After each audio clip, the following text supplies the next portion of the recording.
Where better to be on a warm, sunny afternoon than the beautiful Cheshire countryside, Oulton Park to be precise, for round 5 of the Shell Oils ACU Supercup British Championship Series.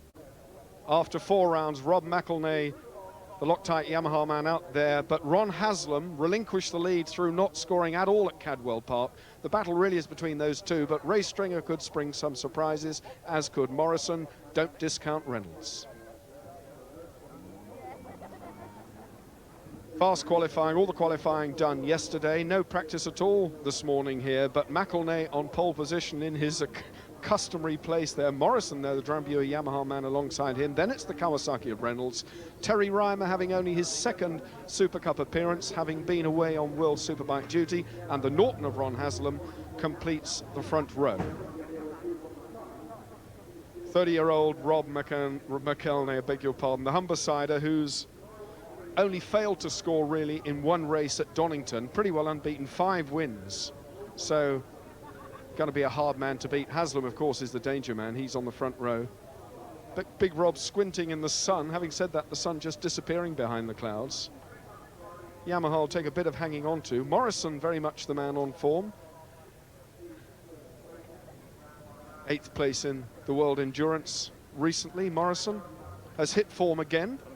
Going well round here. So there was a little bit of dispute actually over his qualifying time. Some people said that they couldn't quite understand how he went so well, but I think that's not really giving the credit that Brian Morrison is worthy of. He's very, very fast and was indeed electrifying in the 88-89 season, finding some of that form again. Always the man very much in the frame, John Reynolds from Nuttall in Nottinghamshire, has settled onto the 750 with Team Green immaculately and will be out for a win. Reynolds would very much like to do something about a win. He's done nothing other than 3rd places in Supercup. Terry Rymer, World Superbike duty has been the calling for him this year, so won a leg at Donington, had a 3rd in the other one. Terry Rymer will be talking to his team boss, Steve Parrish, later on. I wouldn't think too familiar with Oulton Park. Be interesting to see if there are any team tactics within the Yamaha camp as they're both on the front row. Ron Haslam then, the 5th fastest qualifier, number 20 on the Norton. Finished 12th in the British Grand Prix. An historic success for the Norton machinery, picking up World Championship points. Team manager Barry Simmons in the cap alongside Ron. Ron will be looking, if he can, to get back the championship lead. 20 points are available for the win. 2 races here today, so Ron could do it, but McElnea, of course, the pole position man, will be out to win the round and the title. 2.77 miles, a tricky circuit, as I say, to ride. Jamie Witham on the Team Grant Castrol Suzuki had a look at it for us. Let's see what Jamie Witham made of Oulton Park.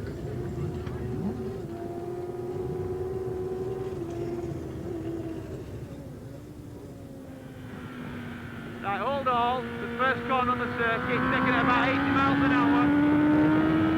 Down the avenue towards Cascade, the fast downhill left.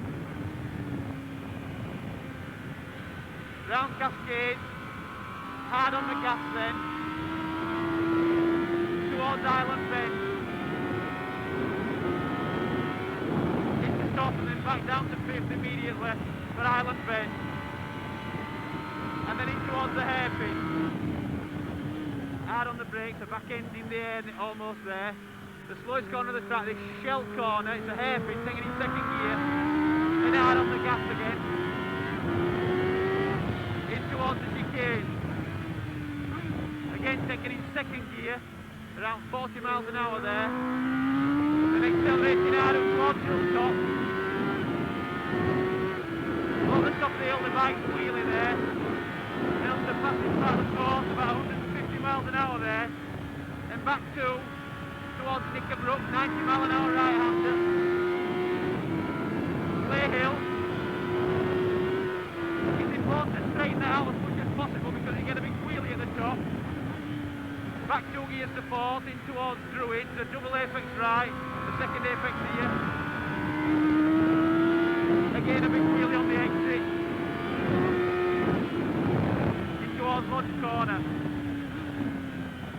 a tricky tightening right, then near hill, which is quite a pronounced stick, and then the start finish again. Going to be interesting, and watch for Haslam.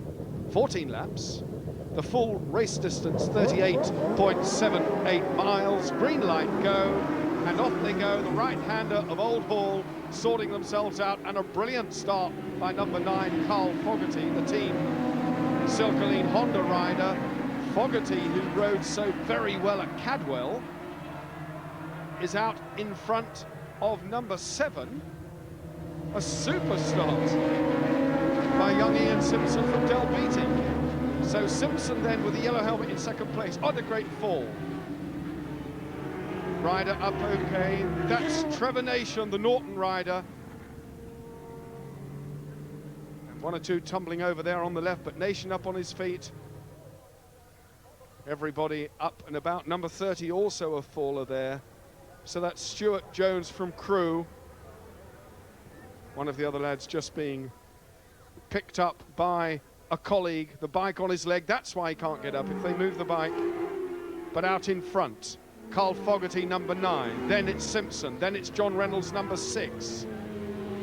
Terry Rymer in 4th place, number 1. Red flag is out. The race will be stopped to clear the wreckage. Obviously, bits and pieces on the circuit, so the red flag out. The 750s are stopped.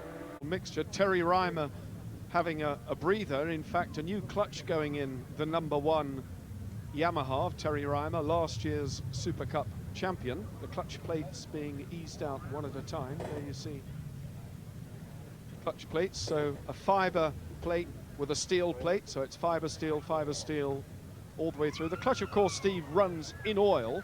Now, what would have caused Terry to have a clutch problem so early, just half a lap? Well, Terry's clutch does run in oil, but he doesn't normally use a wet clutch. He normally uses the dry clutch, but his his number 1 and number 2 machines are already in Japan for a race he's competing in there next week, so he's using his 3rd bike that actually had a wet clutch. Clutches are changed fairly regularly, and it's obviously now had 2 starts. It had the warm-up lap and the main race start. It probably would have been checked and changed after this race. Now there's a restart. I think it's a precautionary change more than anything else, but clutches are given a real bashing, because obviously these machines are producing 140 brake horsepower, and taking them off the line, bearing in mind that first gear it will probably reach a speed of 80 or 90 miles an hour, so it's a very high first gear, so the clutches get a real hammering. Well, if those of you at home are relating to the clutch pedal you have in your car, this one, of course, operated by a lever on the left-hand side of the handlebar. When the lever's pulled in, there's a little rod in the center of the area which the chap is fitting the plates over now, which pushes the outer cover off against heavy spring pressure, separating the plates and thereby freeing the drive from the rear wheel. It's as simple as that. So when the clutch is fed in, it's fed in by releasing the lever on the left-hand side of the handlebar. Absolutely no chance at all, of course, of having a foot clutch, because the rider's feet are so busily occupied with changing gear and braking. So quite a lot to do when riding a motorcycle, as well as climbing all over it. Much of it, of course, Steve, just becomes instinctive. Yes, and in fact, once they're rolling, for upshifting, for changing up, the rider won't even use the clutch. He'll disengage the clutch on a downshift to save locking the rear wheel up and causing the machine to jump. But it's much quicker, and it doesn't do any harm whatsoever to change up through the gears without even using the clutch. It's just a matter of shutting the throttle for a split second and just snicking it into another gear. Date on the fallen riders, there are no serious injuries resulting from that first lap incident. So we saw 3 of the 4 men up and walking about, the other one a few knocks and bruises, but no serious injuries. So good news indeed from Oulton Park. Sorry about the delay, a couple more seconds and the 750s will be underway for 14 laps, 36 riders. Does this sort of delay unsettle the riders at all, Steve? Well, yeah, different riders take it different ways. I think the more experienced riders will perhaps benefit from it because it'll unsettle the more inexperienced. But I hope the organisers have informed the teams and riders that it's still 14 laps and they've had a chance to top up the fuel, because feel that each team and rider will only run the minimum amount of fuel, because fuel adds to weight and weight loses horsepower. So they run on the limits. But we're ready for the start now. The red light is up. Watch the lights, top right of your picture. See if Carl Fogarty can repeat that electrifying start from the second row. That's a good start by McElnea and Reynolds. So Rob McElnea and Ian Simpson again. Number 7, Ian Simpson. Third, fourth, right in the middle of the picture there with the yellow helmet, number 7. But he's in busy traffic indeed. Terry Rymer is in third. Yamaha teammate Rob McElnea is out in front, number 8. Championship leader then McElnea. From Reynolds, number 6. Then it's Terry Rymer. Then it's Ian Simpson, number 7. Looking like Carl Fogarty having gone past number 9. Fogarty then up to 4th. Simpson down to 5th. This is Carl Fogarty. Team Silkaleen Honda man. Experience. TT competitor as well, Fogarty. From Blackburn in Lancashire. What a brilliant ride he had at Cadwell in the previous round. But look at Reynolds and Terry Rymer. Reynolds on the Kawasaki, number 6, in between the 2 Yamahas. Oh, Rob McElnea made a blinding start there, so he'll be very happy with that. Qualified in pole position. He can now capitalise on the fast laps that he put in qualifying. You need a clear run you need to get back to that sort of pace, and now's his chance to break away, and his main man that's chasing him, Ron Haslam, is back down the grid, so it's going to take Ron some time to pull through. Try and tell you where Ron Haslam is when they come across the start-finish line at the end of this lap. But 1 lap completed almost then. Out in front, number 8, Rob McElnea. John Reynolds, number 6, on the Kawasaki in second. Then it's Terry Rymer, number 1, from Barnhurst in Kent. Reigning Super Cup champion, Carl Fogarty, number 9, is in 4th. And Haslam really having to work. Haslam in 11th place at the moment. So number 20, Ron Haslam, down in 11th place. Yeah, that was an atrocious start for Ron Haslam. There he is, down in 11th spot now, so he's got an awful lot of work to do, and there's a lot of very formidable riders up in front of him. So he's got to work very, very hard to keep his championship hopes alive. Just gone past number 25, Mike Edwards from Wigan. So Haslam then in 11th. Ahead of him, it looks like Ray Stringer. No, it's not Ray Stringer, I beg your pardon. That's Mark Linscott. Mark Linscott from Mottingham in South London. Linscott number 18 then, with Haslam breathing down his neck. This is the race lead at the moment. Number 8, Rob McElnea. Reynolds giving it everything he's got on the Kawasaki. Third is the best he's done so far, but the 1, 2, 3, 4 at the front of the bunch really going for it. A brilliant start, Steve, to this 750 thriller. It is a start, and I think I was expecting Rob McElnea to put in some some fast laps early on, but he doesn't seem to be able to break away from John Reynolds. John Reynolds is pushing very, very hard. Also is Terry Rymer and Carl Fogarty. Carl Fogarty is the man that's come through the pack to join the front leading 4, so I think we're going to see a battle royal. The gloves are off here for the first round race. A long way to go here. 14 laps the full distance, so we have to settle ourselves just as much as the riders have to settle themselves at this Oulton Park circuit, because the first 4 now over the line, but in 5th place, 2 behind them, it's Jamie Witham, who's leading a 3-man charge for 5th, 6th and 7th. Terry Rymer's gone through into second now as they went into Lodge Corner there. Rymer took the inside line, but Reynolds has gone back round the outside of him. So these two are really battling it out. Rob McElnea will be quite happy to see this going on behind him. Not that he is watching it, but that'll be slowing the two of them up. Rymer's looking for the inside there, nearly runs into John Reynolds, but he's got the inside line. He should be able to get through Island Corner first, and he does. Island then, up towards now the very fast, I beg your pardon, bottom gear right handle. Just look at the camber as Rymer flicks it through there.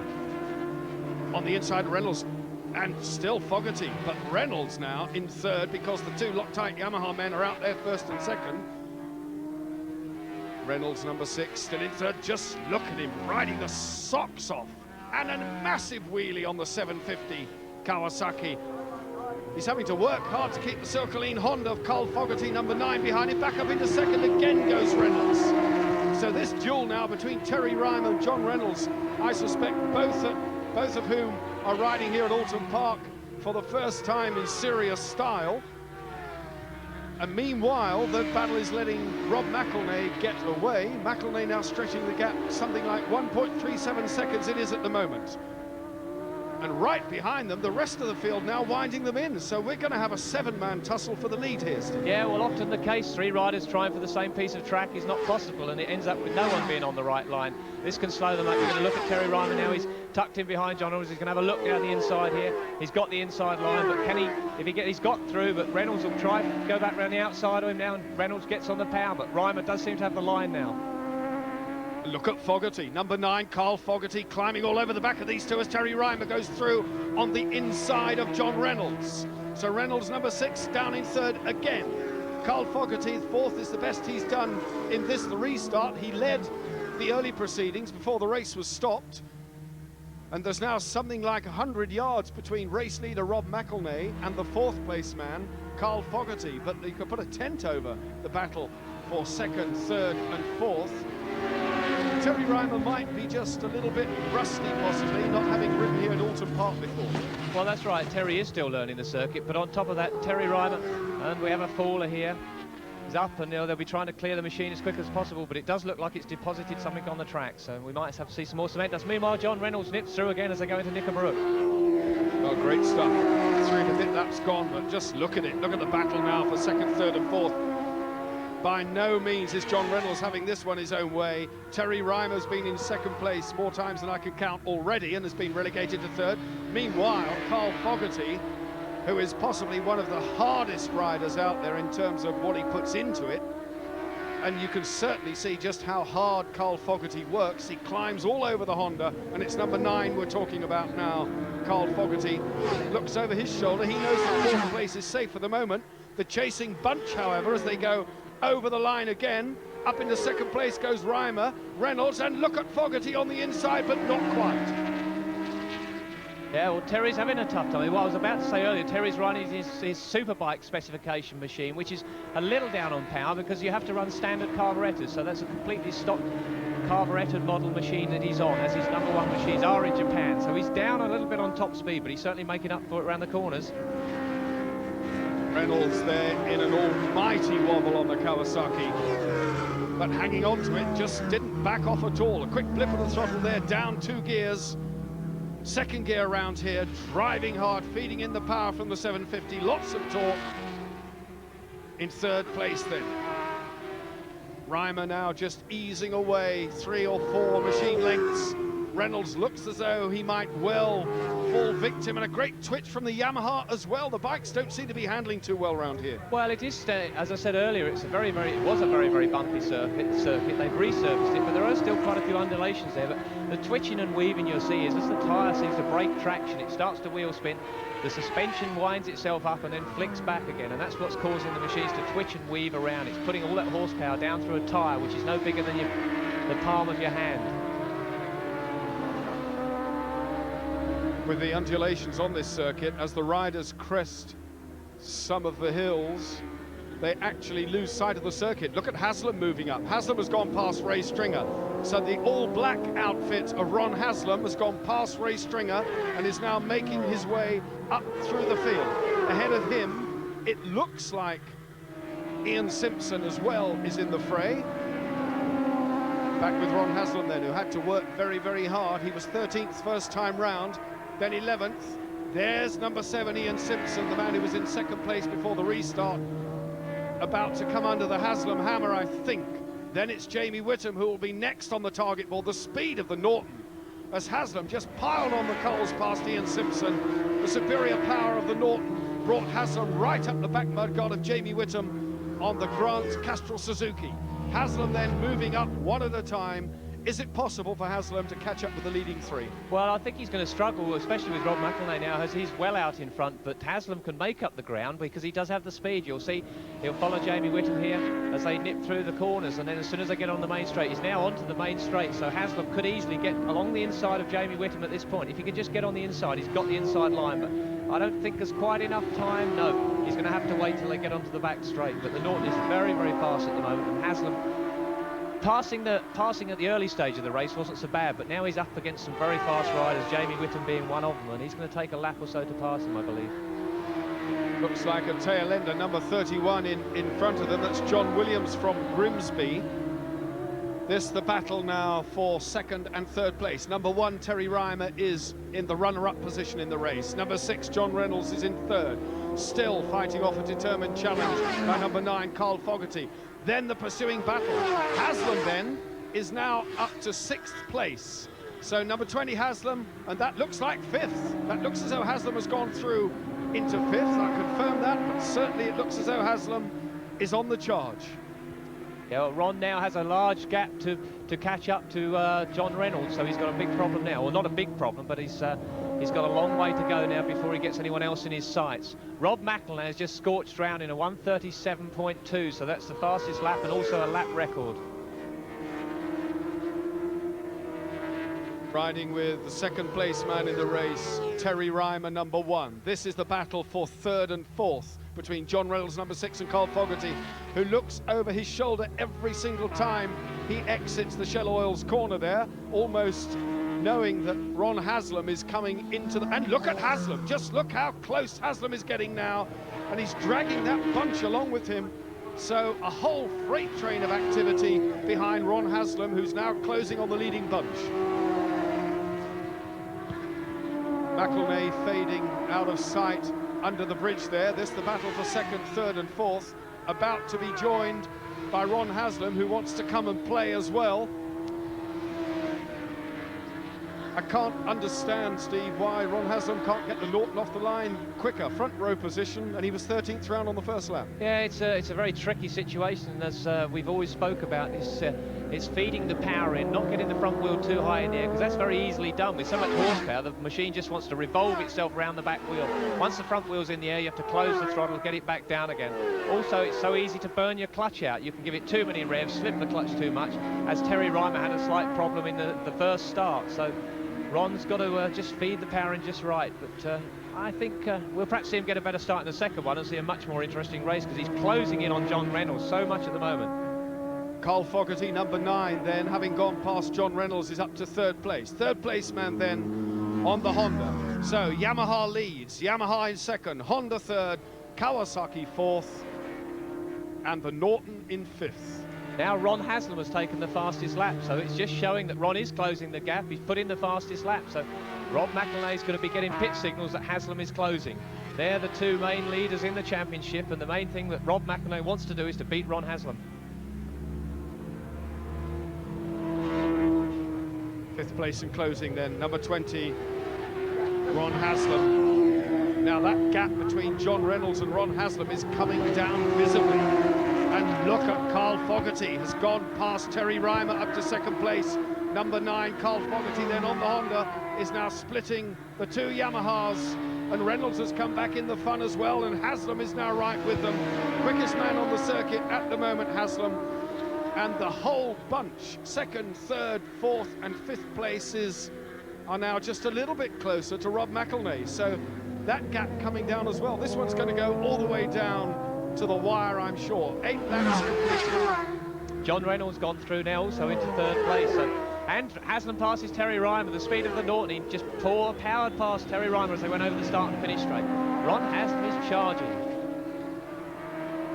Well, we had the watch running here to see what the gap was between Reynolds and Haslam, but my goodness me, the gap between McElnea and Fogarty, 4.5 seconds. Haslam is now up to 4th place like you wouldn't believe. 3rd, as I say it, is really finding his form. Look at Ron Haslam coming through from the back on the Norton. 3rd place, next man under his sights, looks like being number 9, Carl Fogarty. Haslam really has got the bit between his teeth. If Ron Haslam can get close enough to Carl Fogarty through the chicane here, the Falston chicane, this will give him a chance to power down the straight and get on the inside for the Knickerbrook. So it's going to be interesting to see how Ron gets out of the chicane here now. Now's the point, he's putting the power down, 140 brake horsepower, the front wheel lifts. If he can just get alongside Carl Fogarty at this point, but I don't think he can, the straight's not long enough. He's going to have to wait till he gets back round to the start and finish straight. John Reynolds, number 6, then in 4th place on the Kawasaki, has broken away with Ron Haslam. Terry Rymer, I suspect, has a mechanical problem because he slipped off the leading bunch, and the way that Ron Haslam went through him was unbelievable. Rob McElnea then, number 8, out in front, but he'll be well aware of what's going on behind him, because the pit crew will be telling him that Haslam is making progress like there's no tomorrow. He's in 3rd place at the moment. And Rymer now has dropped well off the bunch, about to be gobbled up by Morrison, Witham and Ray Stringer. Well, Haslam is having a harder time to pass Carl Fogarty. As I say, the nearer the front you get, the harder it is to pass a rider, but this is his place. He'll go into Knickerbrook here. Oh, he's gone through on the inside. I was about to say he'll get on the power coming out, but Ron is charging. He's pushing that machine so hard at the moment. Now he's got a battle on, because he's got to catch Rob McElnea, and he's about 3.5 seconds behind Rob Mack at the moment. White power suspension on the Norton, getting him round beautifully there. Now this is it, up on the inside, Steve, comes through nicely. Yeah, I'm sure that will have given Carl Fogarty a real surprise, because that's not the normal place that Ron would have gone through. I'd have expected him to do it on the exit, on the power, but he didn't. He broke much later than Carl Fogarty and pulled the machine in time. He's charging. Whether he can see Rob McElnea in the distance now is another matter. Lap 10 then, the full race distance 14, so still time for Ron Haslam to do it, but we now need to know what that gap is between race leader McElnea and Haslam when they come over the line next time. Fastest part of the circuit, flicking it right. Around Druids. That's the gap between the race leader. Second place on the black Norton is Ron Haslam. Third place, it's still Carl Fogarty. But look at Haslam, he's stretching away now from Fogarty. Can he wind in number 8, Rob McElnea? The points position at the moment, and they get 20 for the win, 17 for second, is that McElnea leads the championship on 116. Haslam is only 15 points behind him, so Haslam certainly needs to do something in the top 2, and he really needs Rob McElnea not to finish. Well, he does, but the way he's going, it's 3.71 seconds. Ron Haslam could see Rob McElnea in the distance, which will help boost him along. He'll be able to see that he's pulling him down yard by yard. He's still the fastest man on the second. He's 1 second under the lap record. That's an awful lot of time. 1 clear second under Carl Fogarty's lap record. Haslam has had a whole string of second places throughout this 1991 750cc Super Cup, but pulled off, in fact, a win at Brands Hatch when it was just a little bit greasy. In fact, that was a very convincing win indeed. That was the only win in the series. He'd very much like to get another 20 points. Conversely, Rob McElnea has had no less than 5 wins. So 100 points out of 5 wins. That's why McElnea is sitting pretty on top of the pile, but Haslam now has got that gap under 3 seconds and closing still in dramatic fashion on the back end of Rob McElnea. Haslam just about using all the track and more. He's taking the very, very tightest lines. You can see for yourself just how close it is now. Visibly now that gap coming down. The Norton just about being stretched to the ultimate here at Oulton Park. Over the line they go. The gap still just over 3 seconds, however, so McElnea managing to keep station, just keep the gap at a respectable distance, and really that's all he can do. Yeah, I think the gap is actually coming, it's 2.82 now, so he's taken virtually a second out of Rob McElnea. So he's well within his sights, and I think there is a possibility it's going to be a grandstand finish without a doubt.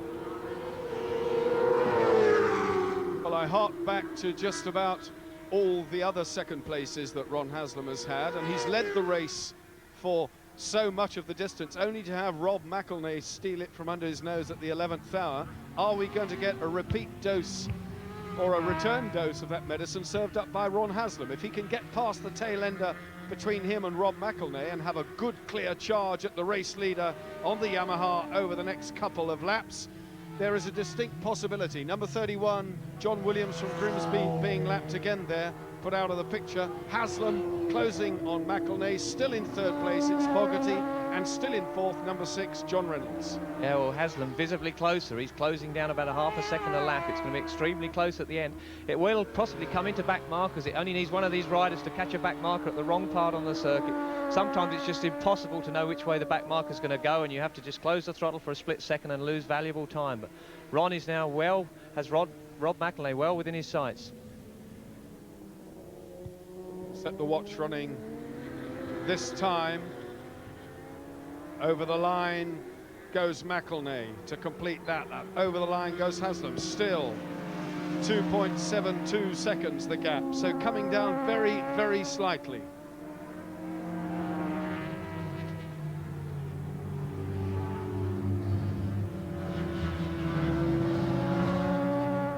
Let the pictures tell the story here. You can see it all unfolding before your eyes. Haslam has now got a back marker again between himself and the race leader. And I think Ron Haslam might just have to struggle, and McElnea appears to have it under control. He does. Rob has picked his pace up, but he's holding that gap now. It's only gone down a few tenths, and in fact, Ron Haslam is closer, but I think he's going to struggle. He has to make up 2.5 seconds in just over a lap. So to do that, or a lap and a half, to do that, it's going to be quite incredible. He's going to be close, but I think if Rob can keep this pace up, he can hold that first position. This is the race then for first and second place in this leg one of the 750cc Super Cup, round 5 here at Oulton Park, and what a dramatic start it's been to the day's events. The race stopped after half a lap with an almighty tumble. All 4 riders, however, whilst a little bit knocked about, are okay, no serious injuries. After a short delay, the race got underway, and all the promise which the first stage bore has been proven true here, because it's unfolded with Rob McElnea getting a brilliant start in the restart, taking advantage of that front row position, the pole position. Fogarty has absolutely ridden out of his leathers, but this man, Ron Haslam, number 20, having come back from a fairly lowly start, 13th on lap 1, has fought through with the very best on the British scene to within fractions. Well, the gap is now down to 1.3 seconds, so he has 1.3 seconds to make up on the last lap. They're into the last lap. Ron Haslam can see Rob McElnea. Whether or not he can close it down is going to be another matter. I don't think he can, but I could be wrong. 30 years of age, Rob McElnea, 5 wins already in the 4 rounds so far, and that sounds odd because there are in fact 2 750 races at each round, so we've actually had 8 750cc races so far, and Rob McElnea has won 5 of them. Haslam has only won 1 of them, but he's had a whole string of second places, and it looks as though this is going to be another second place and 17 points to add to Ron Haslam's tally. Only 1 more round of Super Cup to come, and that is from Mallory Park. Meanwhile, while here at Oulton, with 1.3 seconds separating them, there's the tail ender that Steve Parrish was talking about, can cause a problem, and indeed he held up Rob McElnea there, because Haslam, 1 more tail ender, number 26 between them, that's Simon Watson. Wally Watson from Saffron Walden is just ahead of Ron Haslam, but Rob McElnea now across the line, collects the checkered flag after 14 laps. Haslam, a brilliant second place, not quite good enough, but 17 points. There's your race winner, number 8, from Scotterthorpe, Humberside, Rob McElnea. Big crowd here appreciating that. McElnea certainly appreciates it. Ron Haslam, now let's see just what sort of sentiment Ron Haslam has for the winner, because I know for a fact Ron would dearly have loved that win. Yeah, Ron would have liked that win, and had he have had a better start, I think there's been a great possibility that he would have got it, because by far the fastest man on the circuit. In fact, he set the fastest lap right at the end of the race, and it just goes to prove that he's going to be a big problem for Rob McElnea in the second round. Confirmation then, Rob McElnea took that win from Haslam. The gap was 2 seconds at the end of the day. Fogarty rode hard for 3rd, Reynolds, Morrison and Ray Stringer. He was in that pursuing bunch, and in fact pushed Jamie Witham out of the top 6. So Ray Stringer, one of the best privateers in the business, took 6th.